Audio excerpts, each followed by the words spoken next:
And now I'm going to bring in a longtime friend of mine and a partner on another show that we do called 420 Post Live, Rick Thompson, who's also the executive director of Michigan NORML. I'll let you tell folks about Michigan NORML, then we'll get into the Andrew Brisbo stuff. Well, NORML is the National Organization for the Reform of Marijuana Laws.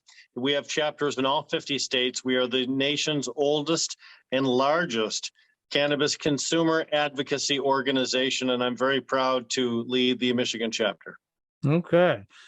Last week, we were all surprised. I began to pick up chatter as on Monday, and then on Tuesday it was confirmed that the guy that's been leading, what used to be called the Marijuana Regulatory Agency, now the Cannabis Regulatory Agency, suddenly got shifted from the CRA to head up Construction Code Department at LARA. And so we're wondering what's kind of going on with that. I'll weigh in. Sounds like he pissed the governor off or somebody, but we have not been able to get any kind of confirmation. I don't know whether, because he was scheduled to be on 420 Post on August 31st, and I was talking to Carol Kane about getting him on Michigan Matters in September, and I didn't get any feedback at any time saying that he's going to be leaving. So I think it was a surprise for a lot of people, wasn't it, Rick? It certainly was. Frankly, the director has been doing a great job here in Michigan. Most of us believe that anyway. Not only is he the director of the Cannabis Regulatory Agency in Michigan, he's also the president of CANRA, which is the National Association of Cannabis Regulators. So it's quite a shock to us here, as well as on a national level, too. The president seems perhaps to no longer be qualified to hold that office, since he's no longer going to be a cannabis regulator after the middle of September. Yep. So that was a great topic of discussion last week. Again, I was at the Michigan Cannabis Industry Association summer annual, and everybody was scratching their head on that one. But I know this is not one area of Matt's expertise, but go ahead and weigh in, Matt. What are your thoughts on this? Well, I was just wondering, there has been no comment from anyone then publicly, or what are there any rumors circulating, anything going under the radar here? Well, there's always rumors wherever cannabis is involved. It's a question of how reliable are those rumors. The governor's office did issue a statement. It was relatively brief, and that's been reported on kind of extensively with Gus Burns from MLive, and then also it was picked up on by the News and Free Press. And that was really a nothing burger as far as a statement. It just confirmed that he was moving, that they wished him well and congratulated him for a good job at the CRA. But it didn't really provide any backstory.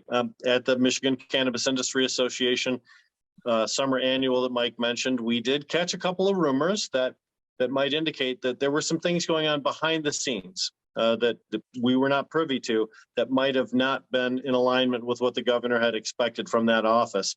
But still, I mean, it would have to be really ticky-tack, really picky, because we get to see most everything the director does, and everything's been above board. I've been working with this, with cannabis in the industry since 2009, when it was first put into play after the 2008 election. And I have never seen a leader of a regulatory agency be so open and forthcoming and helpful. It's a real shame that he's going to be going, and I certainly hope the person they pick to replace him is just as outgoing and just as open.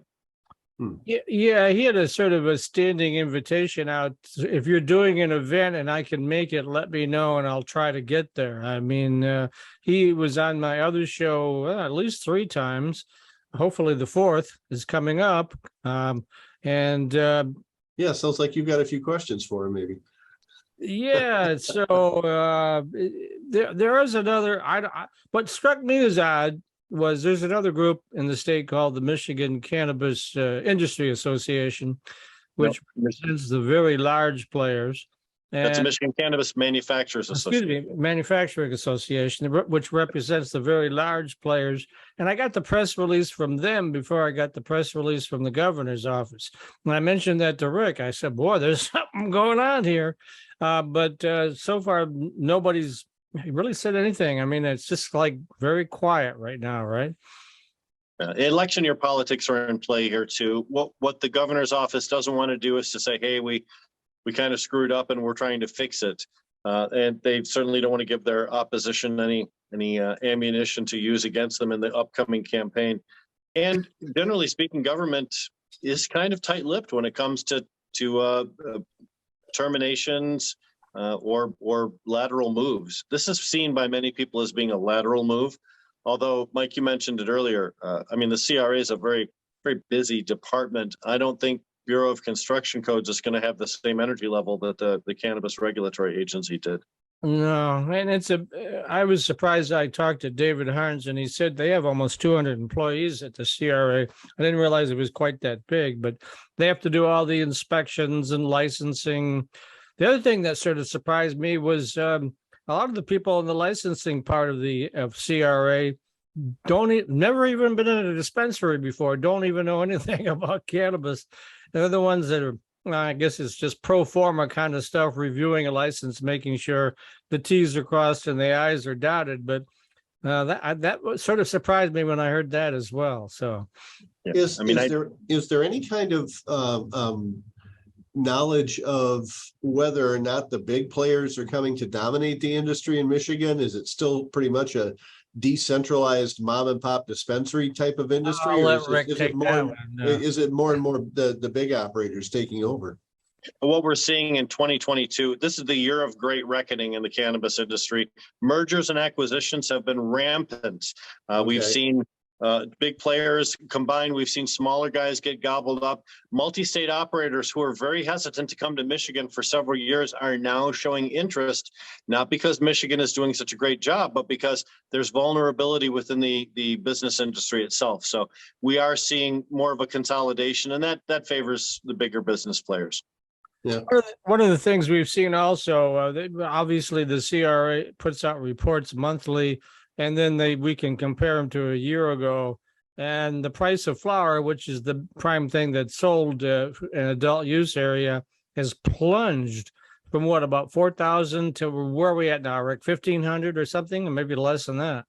Roughly, the per pound price is one metric that's used to measure the health of the industry.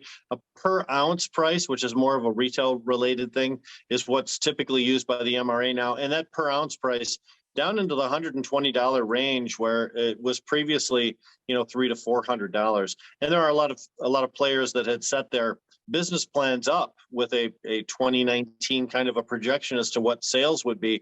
But 2022 is completely different. So there are many players out there that are struggling to make ends meet, not because they're bad at business, but because their projections were so horribly off. So, go ahead, Matt. Oh no, I was just saying, wow, that's all. Well, what we've seen, Matt, in other states is what's happening in Michigan. However, Michigan's decline is far more rapid than we saw in other places. So I think people had a 6 or 7 year plan, which has actually come to fruition in 2.5. And that's going to catch a lot of people off guard. And it's also going to mean that some of those large interest payments that people were anticipating easily handling are not so easily handled now in a market where the bottom is run out and your market is being saturated by an overproduction of cannabis through the cultivation system. We had a story several months ago that indicated nationally only about a third of cannabis dispensaries that actually do the retail were making money. And I would guess that's probably close to what's going on in Michigan. We may even be lower than that, maybe to the point where it's a race to the bottom. And this is going to be a big year for mergers and consolidations. And you can't even bankrupt because that's the other kicker, is the sense it is federally illegal. They can't use the bankruptcy code if they go under. So it's a real mess out there. Yep. We just had a case in Western Michigan test that whole bankruptcy issue. They went through federal court trying to claim bankruptcy for some of the cannabis related issues they had. And the federal bankruptcy guys said, nope, it is exactly what you thought it was. You can't use federal law to wipe off your debt for things that are looked upon by the federal government as drug dealing activities. It's one of the reasons why it's so important for us to push the feds to get the changes necessary in order for the state programs to become more viable. We need adequate banking services. We need to deschedule cannabis. We need to have more of a holistic way to look at cannabis as a retail product as opposed to cannabis as a prohibited substance. Right. And I think that message has got to come from the United States Congress, which you just called a sausage machine. And I think that's very accurate, sir. Yeah, and the other thing is, normally what a business would do if they're in financial distress is they would get loan money or financing to kind of bridge them through. And they can't do that either, or they can, but it's very difficult, and certainly all the recognizable big banks, we won't name any of those names, won't even touch cannabis. So it's these very small banks, and again, I'm not going to name names and do an ad for them, but there's only a handful of them, maybe a half a dozen or so within the state that'll provide financing. And then you got to also beg the question, if they're way off their business plan, what bank, no matter what size, is going to lend them any money, right, Rick? It's a real problem. What we saw in the initiation of the industry is that many companies launched with Canadian dollars because you could list yourself on the Canadian Stock Exchange, you could borrow from Canadian sources, whereas here in the United States, you were really prohibited from playing in that market if you were one of those financiers. Now, as you mentioned, Mike, we've seen some smaller in-state operations decide that they're going to play in this industry, but we're still missing some of the really big players. I was very surprised to hear Raymond earlier in this program, the interview that you did with REHMANN Raymond, that they had actually decided to come in and join us in this wonderful game that we do. Providing human resources services is a fantastic advantage for a company who's struggling to make ends meet and couldn't afford to do human resources on their own anyway. Yeah. Marketing and everything else too. And that they're about the biggest accounting firm I've heard of that is playing in this space. I don't think any of the big five firms are going to touch it. No, not until we have federal legalization. As we saw early in the cannabis industry here in Michigan, a case called Walmart versus Casillas, any of those companies that have a national presence have a legitimate reason to not respect Michigan's cannabis laws, right, according to the federal government. So, I mean, they don't have to. And also, it would be just so logistically and legally troublesome. I can understand why they might want to wait another 24 to 36 months and then get into the industry at a time when it's safer for them. Yeah. And right now, the industry, even though prices are plunging, the demand is going up, although unit sales costs are going down. So all that means is that we're still on about a $2 billion run rate this year, even though we're selling 30% more product because the product is priced less. So it's still a serious industry. It's the number 3 cash crop in the state of Michigan. And, in terms of cannabis tourism, that's one of the areas that everyone is talking about maybe going to really explode over the next year or two. Because if you look around the other states, Illinois has legalized it. Ohio, I believe, is medical. Indiana does nothing. And then, of course, the Canadians are legal federally, but I'm not sure how many Canadians are going to come to Michigan, but who knows, might. Now, we have friends up with dispensaries in the Upper Peninsula who say a lot of people from Minnesota and Wisconsin cross over to buy their goods and then go back home. So, I mean, that's what cannabis tourism and cannabis retail still are going to be big industries. It's just, this is surprising. I mean, like Rick said, no one saw this coming this year. They thought this was maybe a year or two out, but it's here. So, earlier in, I think, 2020 or maybe 2019, there was an economic impact study that determined that there's about $4 to $4.5 billion in cannabis sales taking place in the state of Michigan, and only $2 billion of that is in the regulated market. Now, if you look at that, that means there's a potential to double the market in the regulated market right here in Michigan, because apparently those people are already spending that kind of money. So it's kind of a difficult thing to recruit people from the unregulated market to the regulated market.